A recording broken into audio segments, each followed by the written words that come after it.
सुप्रभात बच्चों। आज हम कक्षा 8 की संस्कृत पाठ्य पुस्तक रुचिरा के पंचदश पाठ अर्थात 15वें पाठ प्रहेलिका को पढ़ेंगे एवं इसका अर्थ जानेंगे। तो बच्चों, जैसा कि आप जानते हैं कि पहेलियाँ हर भाषा में प्रचलित हैं और यह मनोरंजन करने के लिए एक दूसरे से पूछी जाती है। बच्चों, एक हिंदी की पहेली है कि एक थाल मोतियों से भरा, सबके सिर पर औंधा धरा, चारों ओर वह थाल फिरे, मोती फिर भी एक न गिरे।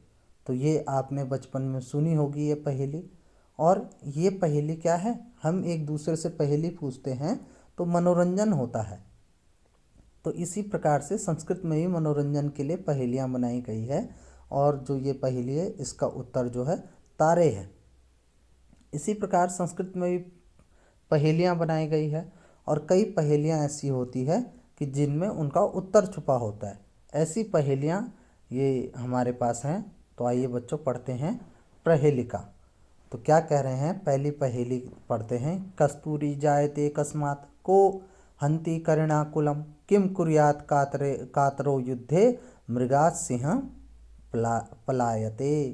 तो कह रहे हैं कस्तूरी जायते कस्मात्, कस्तूरी किससे प्राप्त होती है, को हंति करुणाकुलम, और कौन हाथियों के समूह को मार देता है, किम कुर्यात कातरो युद्धे, और जो कातर, कातर कहते हैं किसको, कायर को, कि कायर जो है युद्ध में क्या करता है। लास्ट है मृगात् सिंह पलायते, तो मृग सिंह और भाग जाना।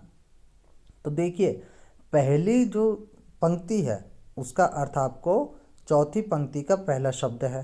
कस्तूरी जायते कस्मात्, तो कस्तूरी किससे प्राप्त होती है भाई, मृग से प्राप्त होती है। कस्तूरी मृग से प्राप्त होती है, लास्ट में दिया है मृगात। को हंति करुणाकुलम, और हंति मतलब मारना, करुणाकुलम मतलब हाथियों के समूह को कौन मार देता है, सिंह मार देता है।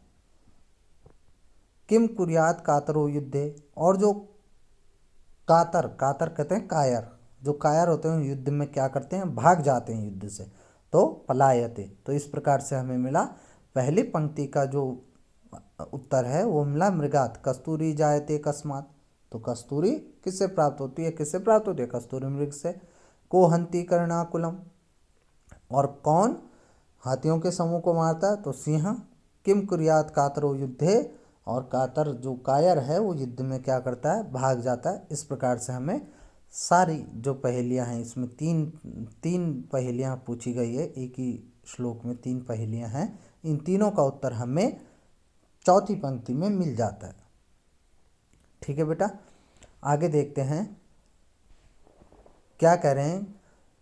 सीमांतिनीषु का शांता, राजा को भूत गुणोत्तमा, विद्वद्दिवी का सदा वंद्या, और अत्रैवोक्तम न बुध्यते।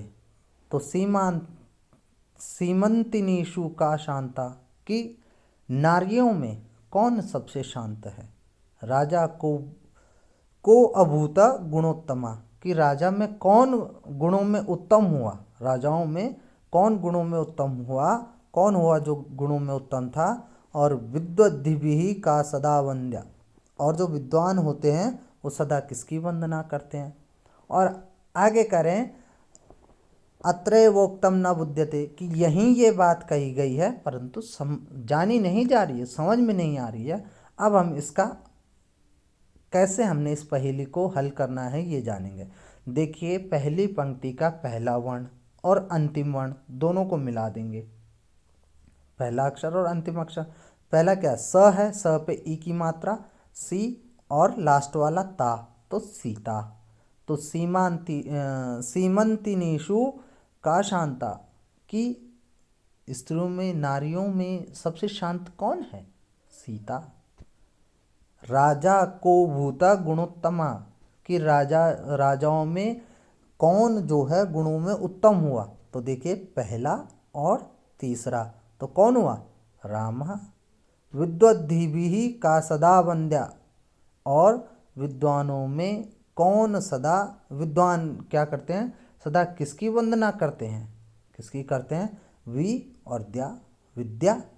और अत्र वोक्तम न बुध्यते, कि अत्र यहाँ ये बात कही गई है लेकिन न बुध्यते मतलब समझ में नहीं, जानी नहीं जा रही है, समझ में नहीं आ रही है।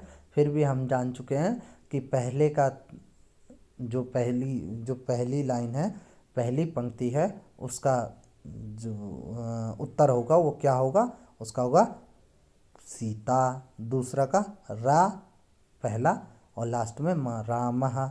और जो तीसरी जो पंक्ति है उसका क्या होगा, वी और द्या विद्या। देखिए ध्यान ध्यान दीजिएगा, पहले में क्या लिखा है, सी पहला है और ता लास्ट है। तो सीमंतिनीषु का शांता, सीमंतिनीषु का शांता, तो हमें मिल गया सीता, की नारियों में सबसे शांत कौन है, सीता है। दूसरा राजा को भूत गुणोत्तमा, और राजाओं में कौन गुणों में उत्तम है, तो रामः मिल गया। विद्वद्भिः का सदा वंद्या, और विद्वान जो हैं, विद्वान जो हैं किस चीज़ की वंदना करते हैं, किसकी वंदना करते हैं, तो वी पहला है और द्या लास्ट है, तो विद्या। अत्र वोक्तम न बुध्यते, और यहाँ ये बात कही गई है परंतु जानी नहीं जा रही है। तो इस प्रकार से हम दोनों का अर्थ जान चुके हैं बेटा। धन्यवाद।